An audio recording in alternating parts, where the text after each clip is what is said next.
Good morning mga kapatid sa KYMC and sa mga nanonood sa atin sa online. And today wala muna tayong communion and ga-announce na lang siguro ko kung kailan yung susunod natin na magiging communion. And ngayong araw mapag-uusapan naman natin yung patungkol sa Aklat ng Romans chapter 8 verse 1 hanggang 4. Kung meron kayong Bible, sabay-sabay natin itong basahin habang kayo nakatayo. Sa Romans chapter 8, verse 1 hanggang 4. Ganito ang sabi sa verse 1, "Kaya nga hindi nahahatulang maparusahan ang mga taong nakapag-isa na kay Kristo Jesus.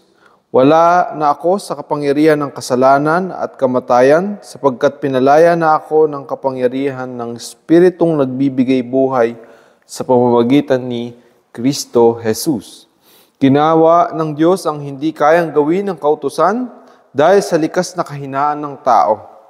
Sinugo niya ang kanyang sariling anak sa anyo ng taong makasalanan upang pawiin ang kasalanan.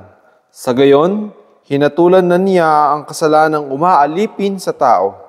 Ginawa ito ng Diyos upang ang panuntunan ng kautusan ay matupad na sa atin na namumuhay ayon sa Espiritu at hindi sa hilig ng laman." Samahan niyo kung manalangin naman namin sa langit. Muli salamat po sa oras na ito, Ama. Muli ay gabayan mo kami at kumilos ka sa aming kalagitnaan, Panginoon, sa kapangyarihan ng iyong banal na Espiritu na nagbubukas, Panginoon, ng puso't isipan ng bawat isa sa pangunawang espiritual, maging sa pagbabahagi ng salita, Panginoon, upang lubos naming maintindihan, maunawahan, at mapagbahagi-bahagian, Panginoon, ang mga salita na aming mapaghaharalan at mapapakinggan ngayong araw na ito. Lord, maraming salamat sa pagsubaybay mo sa amin, sa pagbibigay mo sa amin ng banal na Espiritu upang maunawaan ang lahat ng ito. Ikaw lang ang aming dinakidakila, tinataas at pinapasalamatan. In Jesus' name, Amen. Sige po, makakaupo na po tayong lahat. So ngayong araw, mapag-usapan natin ay patungkol nga sa Romans chapter 8, verse 1 to 4. And patungkol pa rin sa pananampalataya ng tao. So nais ko itong maunawaan ninyo para hindi na tayo naguguluhan pa. Hindi na tayo marami pang mga iniisip na malayo doon sa panuntunang binigay sa atin ng Panginoon. Simple lang. Sa simpleng paraan. Sa simpleng kaunawaan. Or isipin natin na kung gaano kasimple ang lahat ng bagay na madalas yung tao lang naman talaga yung nagpapa-komplikado. Diba? So kagaya ng pag-ibig, kagaya ng pagmamahal, kagaya ng pagtitiwala, kagaya ng pagiging tapat, lahat ng bagay na yan ay simple lang. Pero ang tao lang yung palaging nagbibigay komplikasyon sa maraming bagay. Maraming komplikado sa isipan natin, maraming nagbibigay malabo o kalabuan or maraming pasikot-sikot na pinagdadaanan, maraming talino yung inilalaan. Maraming kaalaman yung nilalaan para lang maunawaan, maintindihan, or maipatupad, or mangyari yung isang bagay. Pero yung ibinigay sa atin ng Diyos ay napakasimpleng bagay lang. So gusto kong makita nyo to. Gusto kong makita nyo yung simpleng bagay na ito. Kaya ako pinapahayag ito ngayon sa inyo. Simplihan lang natin yung mga ating kaunawaan sa salita ng Panginoon at nandoon talaga yung totoong lalim ng pangunawa patungkol sa pananampalatayang Kristiyano. Mga kapatid, samayan niyo ako ngayong araw na ito sa mga pag-uusapan natin. So, simple lamang. Ang buhay ay simple lamang. Di ba? Yung buhay natin ay napakasimple lamang. And tutungayan natin kung paano ito nagiging komplikado. Kung paano nagiging magulo. Kung paano nagkakaroon ng sakitan, nagkakaroon ng galit, nagkakaroon ng panuntunan na batas para maituwid yung isang bagay. At paano lumalayo doon sa napakasimple papunta doon sa komplikado. So, ang buhay simple lang. Isang halimbawa nito yung pagtitiwala at katapatan. Diba? Pagtitiwala at katapatan. Yung pagtitiwala at katapatan, nagdudulot yan ng matinding kaayusan sa loob ng o sa pagitan ng mga taong nagkakasama. Halimbawa, sa loob ng simbahan. Kung nananatili yung pagtitiwala, kung nananatili yung katapatan, merong kaayusan sa loob ng simbahan. Kung sa isang bansa, kung merong pagtitiwala sa isang bansa, kung merong katapatan sa isang bansa, nananatili yung kaayusan sa isa't isa. Tandaan niyo yan. Kung yung kapatid mo o yung katabi mo ngayon, alam mong mapagkakatiwalaan mo siya at alam mong siya'y tapat. Tapat siya sa iyo, tapat siya sa kanyang mga ginagawa, yun yung honesty. Tapat siya sa kanyang sarili. Tapat siya sa mga maling nagagawa niya. Madaling magkaroon ng kaayusan in between one another sa pagitan ng bawat isa. Kahit pagano kadami yung tao sa mundo o kahit pagano kadami yung tao sa loob ng isang kongregasyon, kapag nananatili yan, yung katapatan at saka yung pagtitiwala sa isa't isa, napakaganda, napakaayos, napakapayapa, napaka-peaceful, napakasaya. Simple lamang. Diba? Simple lang. Napakasimpleng requirement. Pero, kapag nag-umpisang mawala yung pagtitiwala, kapag nag-umpisang mawala yung katapatan, diba?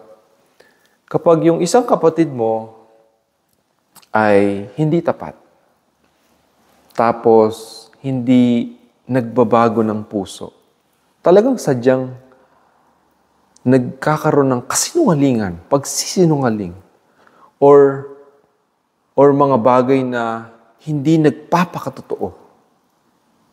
Kapag yung ating kapatid ay merong hindi katapatan or tayo ay merong hindi katapatan sa isa't isa, nawawala ngayon yung tinatawag na pagtitiwala sa isa't isa.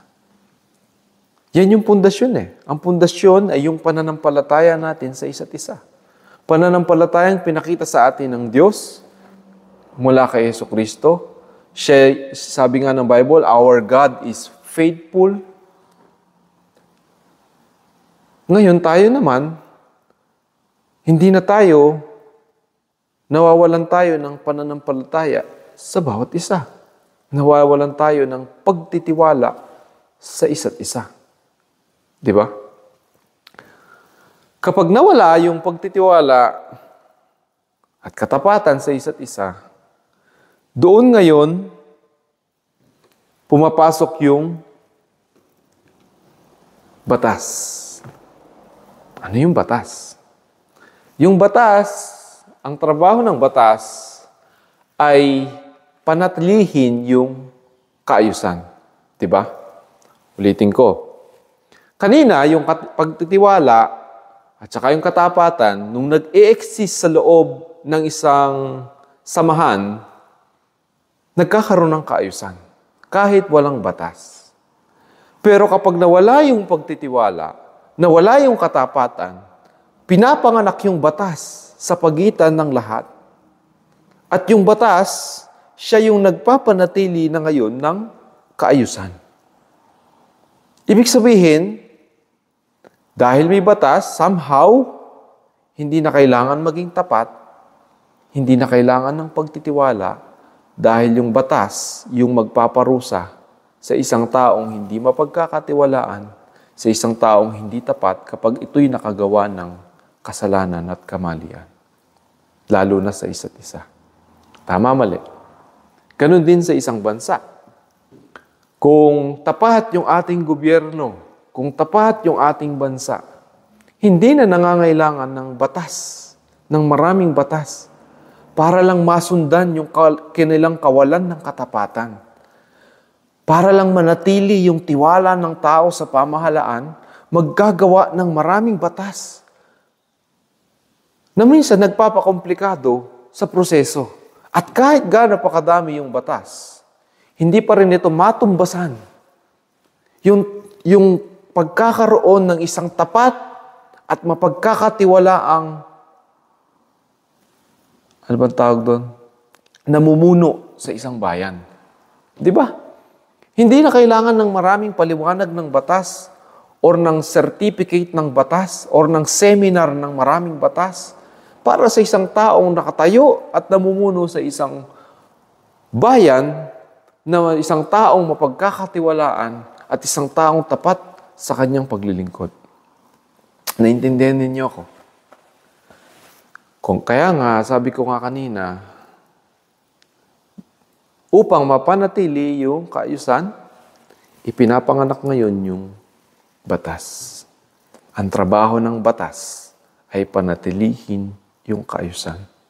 Ang problema, kung sanang nanatili yung katapatan, kung sanang nanatili yung pagtitiwala sa isa't isa, yung pananampalataya sa isa't isa, pag tinignan mo yung kapatid mo, hindi mo nakikita yung maraming batas na binabiolate niya. Ang nakikita mo yung pagtitiwala mo sa kanya na magiging tapat siya. Kapag nananatili yan sa bawat isa, hindi na kailangan ng maraming sinusulat na batas. Nagiging maganda yung kaayusan sa loob ng isang simbahan, sa loob ng isang organisasyon, sa loob ng isang pamahalaan, sa loob ng gobyerno. Yan yung nakakalimutan ng maraming tao sa panahon ngayon. Diba? Ang dami nating ginagawang batas. Napopokus tayo sa talino. Sabi ko nga kanina, nagagamit yung matinding talino. Nagagamit yung matinding kaalaman sa paglikha ng mga prosesong nagpapahaba at nagpapahaba ng batas.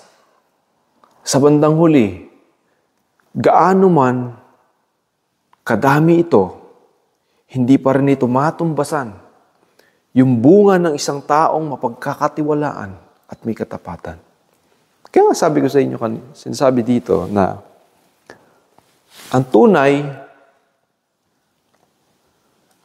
na kabuluhan ng buhay, sabi ko kanina, ay napakasimple lang. Kahit pa ganong karami ang batas, nakakahigit sa batas ang pagkakaroon ng pagkakatiwalaan at katapatan. Gayon din yung pag-ibig. Kahit pa gaano karami ang batas, mas mataas sa batas ang tiwala. Mas mataas sa batas ang katapatan. Mas mataas sa batas ang pag-ibig. Mas mataas sa batas ang katuwiran ng Diyos. Ang katuwiran, ang katotohanan, lahat yan ay mas mataas sa batas. Bakit? Dahil yan ang nais at hinahangad magkaroon ng batas. Pero kahit nga gaano kadami ang batas, pinapanatili lang nito yung kaayusan. Pero kapag yung tao nagsimula na naman sa kanyang kawalan ng katapatan, kasinungalingan, kasalanan, kasamaan, pagiging makasarili, hindi maabot ng batas yung mga bagay na naunang or na mga bagay na ito naman talaga yung goal ng isang organisasyon, ng isang simbahan, ng isang pamahalaan. At ipinakita to sa atin ng Diyos sa pamamagitan ng pananampalataya. Yan yung pinapahayag natin ngayon dito sa Romans chapter 8. verse 1 to 4. Kung ang tiwala at katapatan ay mawala, ano ang ating gagawin? Gagawa tayo ng batas upang mapanatili ang kaayusan. Hinahangad ng batas na mapanatili ang kaayusan. Kahit pa ang tao ay mawalan ng pananampalataya, pagtitiwala, pag-ibig sa isa't isa. Dahil sa batas, mapapanatili ang kaayusan. Pero hindi maibabalik basta-basta yung pagkakatiwala at katapatan. Bakit? At dahil hindi natin ginagawa ang tama, yan ang dahilan kung bakit nawalan na tayo ng pananampalataya at pagtitiwala sa isa't isa. Bunga yan ng ating pagiging makasarili at mga kasalanan. Di ba? Sabi ko kanina ulit, kung ipapangalanan nga natin yung topic na ito, simple lang. Di ba? Simple lang ang buhay. Bakit natin ginagawang maraming komplikasyon? Kahit sa loob ng pamilya. Di ba? Madalas sa pamilya na lang nag-i-exist yung tunay na pag-ibig. Di ba? Pag nagkasala yung anak mo, magbubukas ka ba ng libro? Hahanapin mo kung saan yung batas na against dun sa ginawa niyang masama. Nakasulat, kapag nagnakaw ka ng 10 piso, 1 palo. Nakanakaw ka ng 100, di ba? 10 palo. Wala naman tayong ganung batas sa loob ng bahay. Bakit? Kasi sa bahay, nananatili yung pag-ibig, di ba? Kasi mahal mo yun sa buhay, di ba? Pero minsan pag tumatanda na, nagbabago na. Pag namatay na yung magulang, nagbabago na. Lalo na kapag usapang lupa. Kahit patayan, umaabot. Sabi nga ng mga tao, nilagay niya sa kamay niya yung batas. Di ba? Nagigets niyo ako mga kapatid. Nakukuha ba ninyo kung gaano natin kinukomplikado yung napakabagay na simple lang? Ito yung purpose ng buhay. Ito yung main kasangkapan na dapat manatili sa buhay ng mga tao. Yan yung hinahanap ng lahat. Pero parang hindi doon tayo papunta, hindi tayo doon papunta. Palayo tayo ng palayo. Bakit? Kasi hindi natin maintindihan. Marami yung hindi nakakaintindi. Kahit mananampalataya ng Kristiyano, hindi pa rin naintindihan. Samantalang ito yung ating sinasampalatayanan. Ito yung binigay sa atin ng Diyos. Na ipakita natin at hindi natin ikahiya. Dahil wala tayong dapat ikahiya. Dahil ipinaliwanag niya sa atin. Na hindi sa batas nakabase yung ating pananampalataya, kundi sa krus, sa Kalbaryong pinasan ng ating Panginoong Hesus doon sa krus ng Kalbaryo, na nagdulot ng alin? Pagpapatawad ng kasalanan. Nagdulot ng alin? Pananampalataya. At dahil nanampalataya tayo kay Kristo, tayo man din, yung ating mga kapatid na napatawad yung kasalanan, na nagsisi.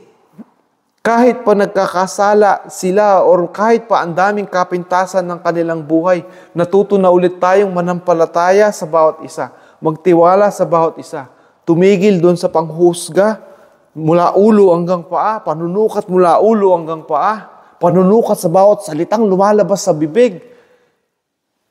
Minsan pati yung English, pati yung pagkakapronounce ng word, di ba? Pakasama natin sa isa't isa. Naintindihan naman natin, pero pilit nating minamasama yung lahat. Na parang gusto mong magsulat ng maraming batas para maging pabigat doon sa pananampalataya ng iyong kapatid. Ganun tayo kasama. Kung ganun tayo namumuhay, masasabi ba na natin na totoo tayong nananampalataya? Totoo tayo sa sinampalatayanan natin? O hindi natin talaga naintindihan itong sinampalatayanan natin na to? Na ipinaliwanag na sa atin, magtiwala muli tayo sa isa't isa. Maging tapat tayo muli sa isa't isa. Pero nakakatakot. Bakit? Kasi dyan lumalabas yung panghuhusga ng bawat kapatid. Lumalabas yung yung judgment, yung lumalabas yung punishment, lumalabas yung titig ng kaulo hanggang paa. Masakit. Kaya ang hirap maging tapat. Yun ba yung pananampalatayang ibinigay sa atin ni Jesus? Na pagkatapos nating sampalatayanan yung kapatawaran ng kasalanan, babalik tayo sa batas.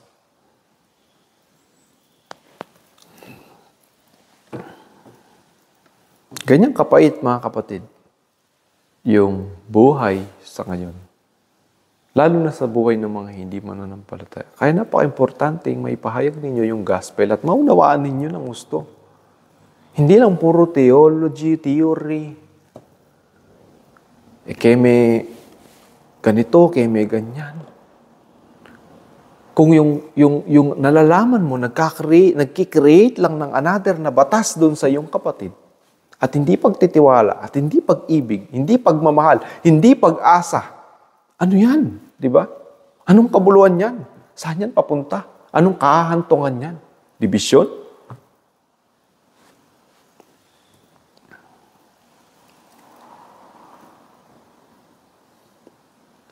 Kaya madalas napaka-komplikado na maging ng Christianity sa panahon ngayon.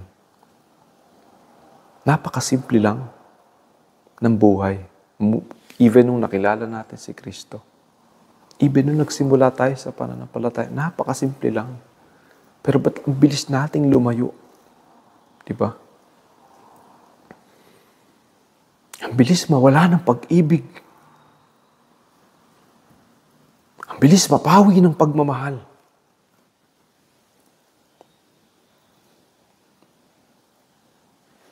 Gusto natin yung batas. Bakit?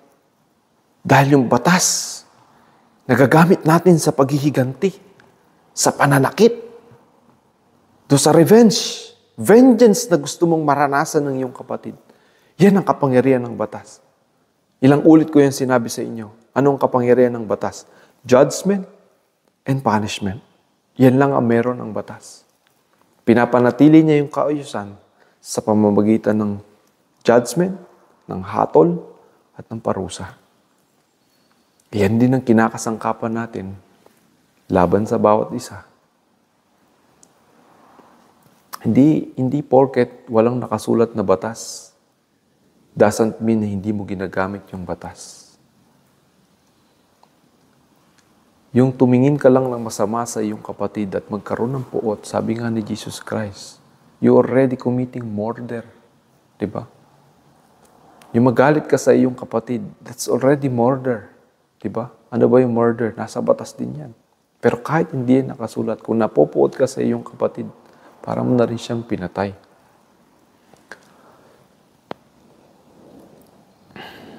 Kung hindi tayo nagiging tapat,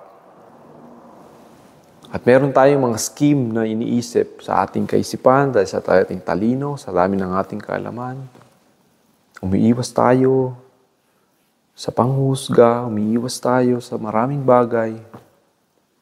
Yan yung nakagawian sa labas di ba? Yung mga tao, matatalino magsalita, gaslighting, sarcasm, matatalino magsalita, madaling paglaruan yung salita, madaling paglaruan yung sitwasyon, walang kayang maging honest, walang kayang maging tapat. Pag naging tapat ka, magiging biktima ka. Pag naging tapat ka, ikaw yung magmumukhang masama. Ano ngayon? Kung magmukha kang masama dahil sa pagiging tapat mo. Importante, naging tapat ka.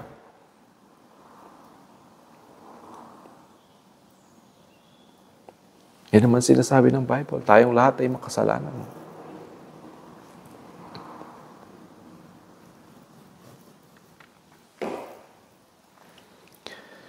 At dahil hindi natin ginagawa ang tama, nawalan din ang pananampalataya natin sa bawat isa.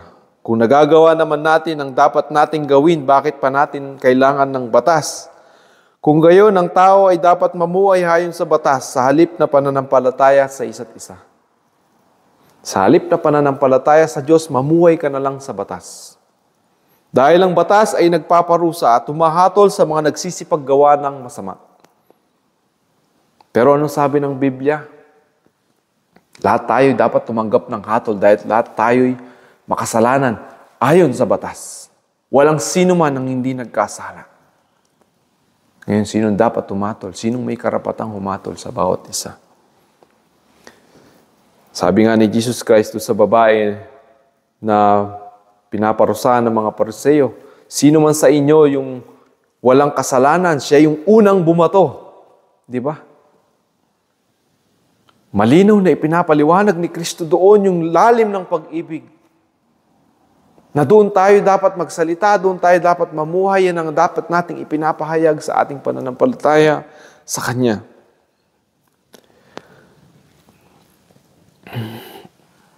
Huwag natin linlangin ang ating mga sarili sa pananampalataya kung hindi naman tayo tapat sa isa't isa o nag-iibigan.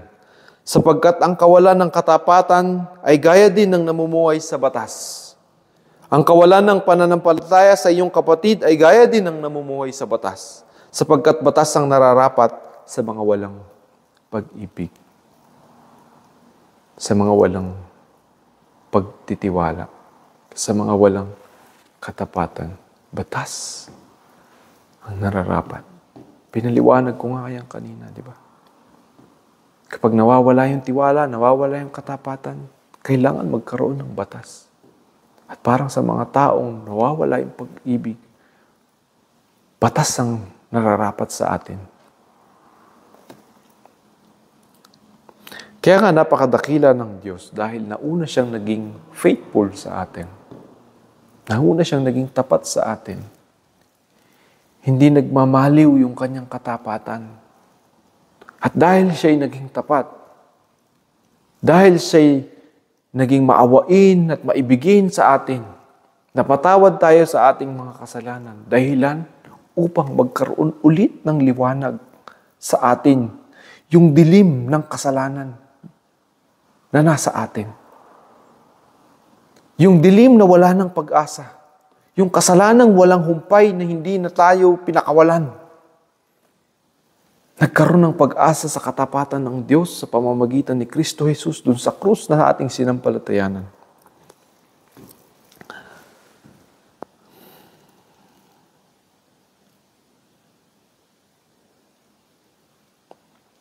Kaya nga sabi ko kanina, tandaan ninyo, gaano man kayo katalino, gaano man kayo kadaming nalalaman na matuwid, na pwede nating ikatwiran. Lahat yan. Pag-highlight lang ng batas kung sinong tama at sinong mali. Knowledge of good and evil. Pero ano yung ating sinisik? Tandaan niyo ito. Hindi ang batas, hindi yung kung sinong matuwid or kung sinong mali ang ating hinahanap, mga kapatid. Ang ating hinahanap is manumbalik yung pagtitiwala. Kahit maraming imperfection sa isa't isa. Manumbalik yung katapatan. Kahit maraming magsasuffer doon sa mga taong hindi tapat. Paano yun, kuya? Kung hindi tapat yung iyong kapatid, nagsasuffer ka sa kanyang hindi katapatan, tulungan mo siya, ibigin mo siya. Diba? Ibigin mo ang iyong kaaway, panalangin mo sila, sabi ng Panginoon. Nang sa gayon, dun sa pag-ibig mo, at least maging tapat siya pag nakita niya kung gaano ka naging tapat sa kanya sa gitna ng maraming kasinungalingan sa kanyang buhay. Doon siya maliligtas. Doon magkakaroon ng kapatawaran sa isa't isa.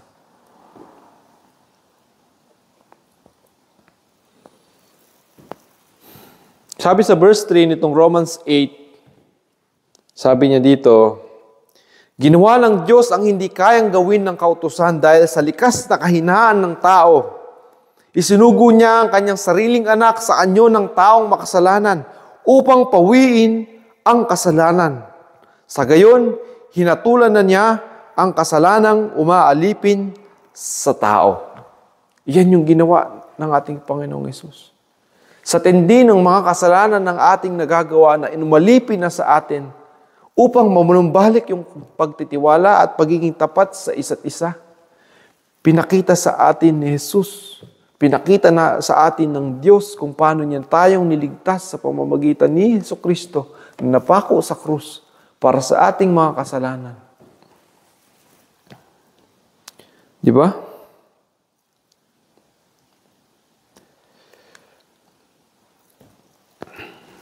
Upang pawiin ang kasalanan, hindi sa pamamagitan ng batas, kundi sa pamamagitan ng kapatawaran ng kasalanan. Kaya nga hindi alam ng batas yung kapatawaran ng kasalanan. Ang alam lang ng batas yung parusa at paghatol. Pag na-render mo na yung hatol at yung parusang binigay sa'yo, napatawad ka na. It's not exactly forgiveness. Because you paid for it. Pero sabi ng Bible, ang kabayaran ng kasalanan ay kamatayan. Sino ngayon yung makakapagbayad? At yung kamatayan na yun, kailangan perpekto. Kaya nga si Jesus Christ, walang kasalanan, namuhay ng walang bahid ng kasalanan, namatay para sa atin, at naging kabayaran para sa mga kasalanang ating nagagawa. Kapatawaran ng kasalanan. Pumasok yung pag-ibig at nanaig doon sa batas na nagpapanatili ng kaayusan. Bumalik yung pag-ibig, bumalik yung pagtitiwala. Pinakita sa atin ng Diyos na ito yung kanyang government, ito yung kanyang governance, ito yung kanyang pamumuno sa mundo. Mas higit kesa doon sa batas. Mas higit doon, mas mataas. Ano yun?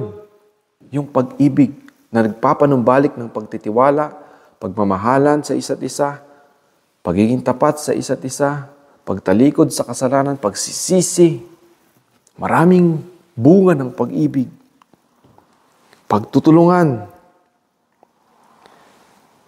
Kapag ang tao ay natutong magpatawad at humingi ng tawad at magsisi sa kanyang mga kasalanan, hindi ito dahil sa batas, kundi dahil sa pag-ibig. Dahil dito, nanunumbalik nga ang pananampalataya, ang tiwala, katapatan sa isa't isa, hindi dahil sa batas, kundi dahil sa pag-ibig. Isinugo ng Diyos, sinugo niya ang kanyang sariling anak sa anyo ng taong makasalanan upang pawiin ang kasalanan sa pamamagitan ng pag-ibig niya na nagdulot ng kapatawaran sa lahat. Sa gayon, hinatulan na niya ang kasalanang umaalipin sa tao. Sa verse 4, ginawa ito ng Diyos upang ang panuntunan ng kautusan. Ano ba yung panuntunan ng kautusan? Yun naman talaga yun, yung pag-ibig, manumbalik yung righteousness. Ay matupad sa atin na namumuhay ayon sa Espiritu at hindi ayon sa hilig ng laman. Tandaan natin yung hilig ng laman. Yung laman, yan yung nagbubunga ng kasalanan. Yung ating laman, yung flesh. Kaya tayo mga mananampalataya ay namumuhay na sa kapangyarihan ng banal na Espiritong kumikilos at nananahan sa ating mga puso. Sabi sa verse 4, ginawa ito ng Diyos upang ang panuntunan ng kautusan ay matupad sa atin na namumuhay ayon sa Espiritu at hindi ayon sa hilig ng laman. And sa verse 1 at saka sa verse 2, sabi dito, kaya nga, hindi nahahatulang maparusahan. Diba? Maparusahan. Saan nagmumula yung parusa? Sa batas. Nawalan ng kapangyarihan yung batas sa tao. Nang ito'y manampalataya kay Kristo Jesus na nagbigay ng kapatawaran. At mas higit yung nangyari. Diba? Nawalan ba ng saysay? Naging mas matindi ba yung hindi pagsunod? Naging mas matindi ba yung kasamaan? Hindi. Dahil lahat ng nanampalataya tunay na humihingi ng tawad, kapatawaran at nagsisisi sa kanilang mga kasalanan, ay nanunumbalik sa pag-ibig ng Diyos. At dahil doon, nanunumbalik yung kabutihan, nanunumbalik yung pagtitiwala, nanunumbalik yung pananalig sa isa't isa, nanunumbalik yung katapatan, yung hindi kayang gawin ng batas, ginawa ng pag-ibig ng Diyos. Diba? Hinangad ng batas na maabot yun, pero hindi niya naabot. Naging mas higit pa rin ba ang batas? Hindi. Mas naging higit ang pag-ibig ng Diyos. Kaya nga hindi nahatulang maparusahan ang mga taong nakipag-isa na kay Kristo Jesus. Sa verse 2, wala na ako sa kapangyarihan ng kasalanan at kamatayan sapagkat pinalaya na ako ng kapangyarihan ng Espiritong nagbibigay buhay sa pamamagitan ni Kristo Jesus na ating tagapagligtas. Kaya mga kapatid, pagbulay-bulayan ninyong mabuti yung ating mga pinahayag ngayon. Napakasimple lang mga kapatid. Napakasimple lang ng pananampalataya. Napakasimple lang ng buhay. Kapag nagiging komplikado, huwag na tayong masyadong mag-isip. Manumbalik tayo dun sa mas higit sa batas, yung pag-ibig. Huwag tayong magpailalim dun sa batas, kung saan nalalaganap yung parusa, lumalaganap yung paghatol sa isa't isa. Inilalagay natin sa kamay yung batas, di ba? Revenge. Pumapasok yung sobrang daming talino, sobrang daming pagpapaliwanag, sobrang daming kaalaman. Isa lang naman yung desire natin, magmahalan ulit pero di natin maabot-abot. Bakit? Papailalim tayo ng paipailalim sa batas. Ba't di natin inaabot yung sinusubukang abutin ng batas? Yung batas, pinapanatili lang yan pansamantala yung kaayusan. Pero yung nagpapatupad talaga, nagbibigay ng tunay na kaayusan, ay yung pag-ibig. Yun yung pagsisisi. Yun yung pagpapatawad ng kasalanan. Pagpapatawad ng kasalanan ng bawat isa. Naglilinis ng kasalanan ng bawat isa. Nawala ba yung ating mga imperfection nung napunta tayo? Hindi. Nandun pa rin yung ating mga imperfection, pero namumuhay na tayo sa pag-ibig. Ibig sabihin, mas naghahari sa atin yung pangunawa sa isa't isa. Yung pagpapatawad sa isa't isa, pagyakap. Doesn't matter, sige, pakita nyo yung mga imperfection ninyo. Pero yung pag-ibig, huwag ninyong hayaang madaig ng ating mga talino na nagdudulot ng maraming batas na humuhusga sa bawat isa. Pakita ninyo yung inyong mga imperfection.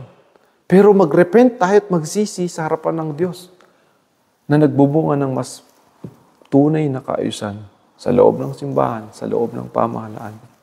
Kita niyo naman sa gobyerno ngayon. Ipinapahayag sa atin at pinapakita sa atin ng Diyos kung gaano nakagulo yung tao. Hindi lang sa ating bansa, kundi sa marami pang bansa na nagkakagulo sa dami ng batas na ipinatutupad. Dumadami yung batas. Pero yung kasamaan at kasinungalingan ng tao, hindi kayang daigin at sakupin ng batas.